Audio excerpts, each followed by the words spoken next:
Hello friends, welcome to C S centre Delhi. आज हम बात करने वाले हैं आईएएस की ऐसे दो क्वेश्चंस के एक ही टॉपिक से आए हुए हैं और बड़े ही कंसेप्चुअल, बहुत इजी है। क्लास सेवन्थ और एट्थ स्टैंडर्ड के ज्योग्राफी एनसीईआरटी से एक सवाल किया गया है। बट ये समझने वाली बस बात है कि हमें इस क्वेश्चन को कैसे सॉल्व करना है, क्योंकि आंसर उसको आपको अगर देखना हो तो क्लास सिक्स और सेवन्थ की सिक्स में भी है, सेवन्थ में भी मिल सकती है, एट्थ में मुझे लगता है मिलेगी। इसमें आपको जो है कि हाँ सिक्स या एट्थ में मिलेगी एनसीईआरटी में, कि इसमें क्या बताने की कोशिश कर रहा है आंसर। पूरी दम एनसीईआरटी की जो लाइन है उसी की कॉपी और पेस्ट करके यूपीएससी ने दे दिया है। ये आपका एटमॉस्फेयर से बहुत दिनों के बाद, यह बहुत सालों के बाद यह देखने को मिला है यूपीएससी ने करंट अफेयर्स को छोड़ करके ज्योग्राफी का कन्वेंशनल टॉपिक को जो कि कवर किया है। बहुत इस साल के जो ज्योग्राफी के क्वेश्चन आए थे बहुत ही कंसेप्चुअल थे, और जो वास्तव में ज्योग्राफी को की एनसीईआरटी जो स्टडी किया था उसके लिए बहुत बेहद ही इजी होता है। और यह क्वेश्चंस अगर हम बात करें तो न्यू एनसीईआरटी के बजाय ओल्ड एनसीईआरटी में आप खोजें तो और आसानी से मिल सकती है, जो 11 12 की एनसीईआरटी है। जनरली लोग new NCERT of the geography या इकोनॉमिक्स ही फॉलो करते हैं। इकोनॉमिक्स की फॉलो करिए, बट ज्योग्राफी के लिए आप ओल्ड एनसीईआरटी एक बार जरूर आप पढ़िए, जो पुरानी वाली है।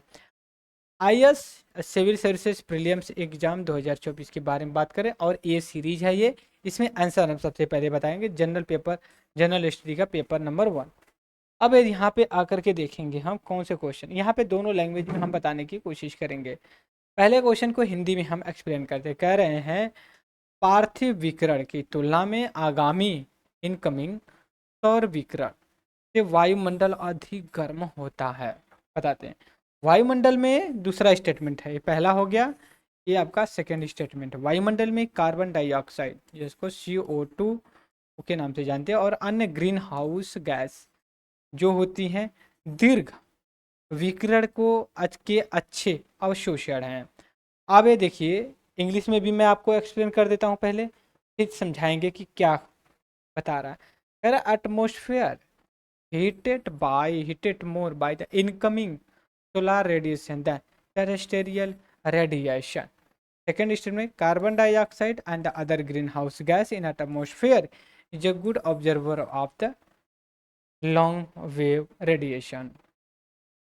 आंसर हम सीधे बता दें, बट हमारा यहाँ पे आंसर बताने का ऑब्जेक्टिव नहीं है, ऑब्जेक्टिव बस इतना है कॉन्सेप्ट क्लियर करवाने का। यहाँ पे मैं आपको नोट 3 ओपन करता हूँ। यहाँ से आपको मैं डिस्क्राइब करने की कोशिश करूँगा कि वास्तव में क्या यहाँ पे आंसर्स होने चाहिए, कैसे क्वेश्चंस को समझना चाहिए। कह रहा है कि ये मान लीजिए यहाँ पे सन है,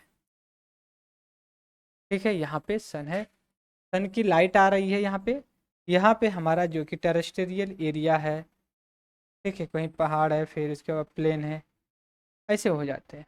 ठीक, ये आपका प्लेन और ये हो जाता है इनकमिंग है। ठीक, यहाँ पे ये लैंड एरिया हो जाती है, ठीक है, लैंड लैंड हो जाता है। और ये आपका जो है कि सरफेस सन है, यहाँ से लाइट आ रही है, यहाँ पे लाइट आ रही है, यहाँ से आ रही है। अब एक चीज़ देखिए, इसको हम कहते हैं incoming solar radiation, incoming solar radiation इसको बोलते हैं। लेकिन जब यहाँ से हीट फिर वापस जाती है, यहाँ से जब वापस हमारे एटमॉस्फेयर में जाती है, कहाँ पे, एटमॉस्फेयर में जाती है, तो इसको टेरेस्टेरियल रेडिएशन बोलते हैं, रियल रेडिएशन के नाम से जानते हैं। Is that clear? इतना हो गया। अब अगला वर्ड्स जो मैं यूज करूंगा अब यहाँ पे, ये जो रेंज आती है सन्स, ये आपका शॉर्ट वेव में आती है, शॉर्ट वेव में आती है, और ये जब यहाँ अर्थ से जाती है तो इसको हम कहते हैं लॉन्ग वेव के नाम से जानते हैं। ठीक है, लघु लघु तरंग और दीर्घकालीन तरंग, बात समझ गए। अब सवाल ये क्या कर रहे हैं, ये हमें समझ में आना चाहिए। सवाल ये क्या कर रहे हैं, कह रहे हैं कि जो हमारा एटमॉस्फेयर है, हमें पता है अर्थ से ऊपर कुछ लेयर्स बनी होती हैं, बात समझेंगे। ठीक है, एक सेकंड आप हमें टाइम दीजिए। कह रहे हैं कि जो हमारा अर्थ का रेडिएशन जाता है या फिर सन से जो आता है, अभी देखिए हमारा ये एटमॉस्फेयर बना हुआ है ना, लेयर में बने हैं, जिसको पहले क्या कहते हैं, ट्रोपोस्फियर बोलते हैं। दूसरा जो लेयर बनती है इसको क्या बोलते हैं बताइएगा? स्ट्रेटोस्फेयर के नाम से जानते हैं। तीसरा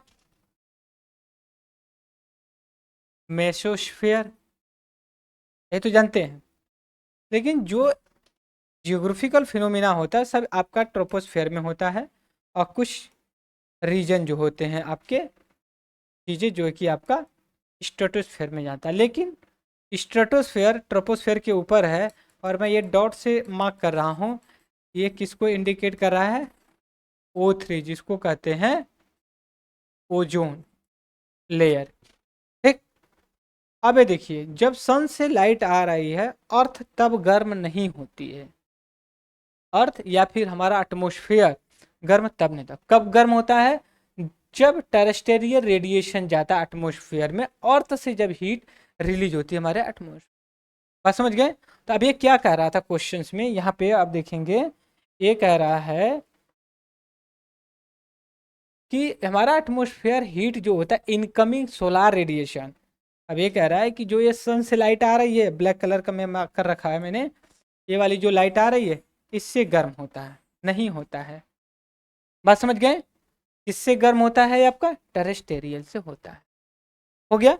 अब ये देखिए यहाँ पे, बात समझ गए? इससे तो ये इनकमिंग आपका फ्रॉम द सोलार रेडिएशन नहीं, आउट गोइंग यहाँ पे होगा। क्या होगा? Out going of, out going of the terrestrial, ठीक है, रेडिएशन डन बाय टेरेस्टेरियल, इससे होता है। ठीक है, अर्थ से जो रेडिएशन जाता है एटमॉस्फेयर। अगर ये कहता है atmosphere is heated more by the terrestrial radiation, that would be correct. ये क्या करा? इनकमिंग। तो ये स्टेटमेंट आपका गलत हो। इतनी बात समझ में आ गई आपको कि कहना क्या चाह रहा है? एक सेकेंड। तो ये स्टेटमेंट आपका गलत हो जाता है। दूसरा, carbon dioxide other green house gas in atmosphere are the good observer of the wave radiation. यहाँ पे देखिए ओजोन है, यहीं पे कार्बन डाइऑक्साइड, और उसके बाद ग्रीन हाउस गैस जो ओजोन की गैस है, ये क्या करती यहाँ पे होती है, और ये क्या करती है? इस एटमॉस्फेयर को ऑब्जर्व कर लेती है गैसेस को, और इससे क्या होता है? हमारा एटमॉस्फेयर वार्म होता है। बात समझ गए?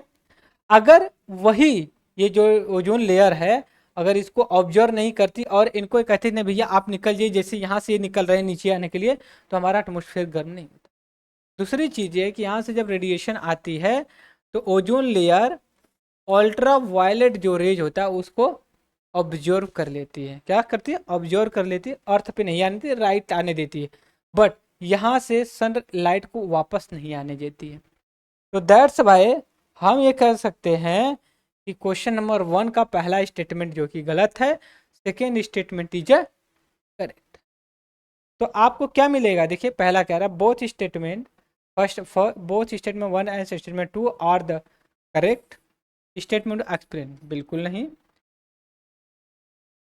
दूसरी चीज, both statement 1 and 2 are the correct but statement does not explain, ये भी गलत है, करेक्ट दोनों नहीं है। स्टेटमेंट 1 करेक्ट नहीं, ये तो इनकरेक्ट है, ये तो बात होगी। तो पहला इनकरेक्ट है, दूसरा क्या सही? ऑप्शन आपका ए भी सही हो सकता था, बी डी की जगह ए भी सही हो सकता था। कब?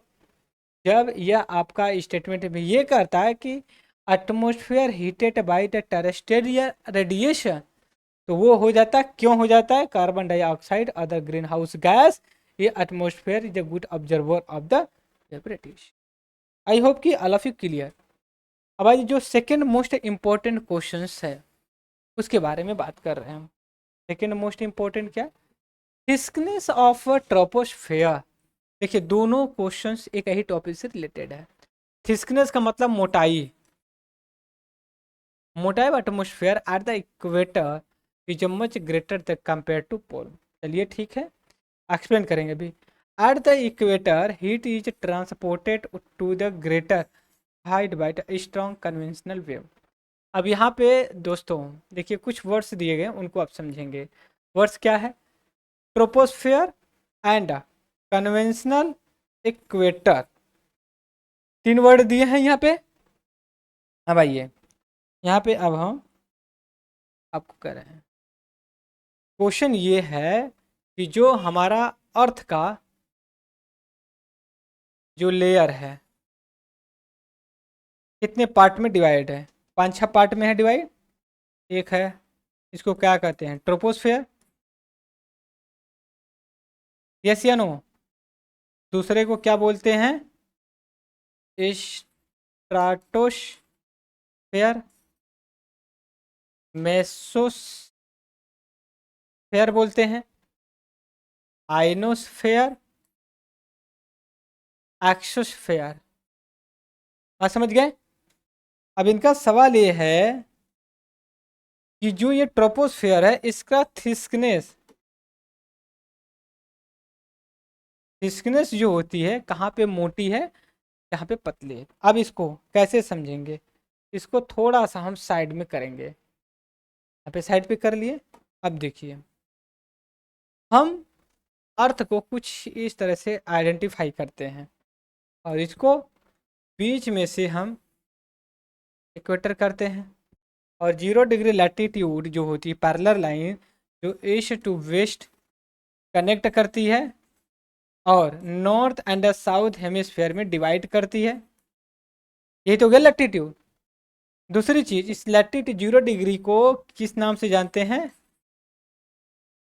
इक्वेटर के नाम से जानते हैं।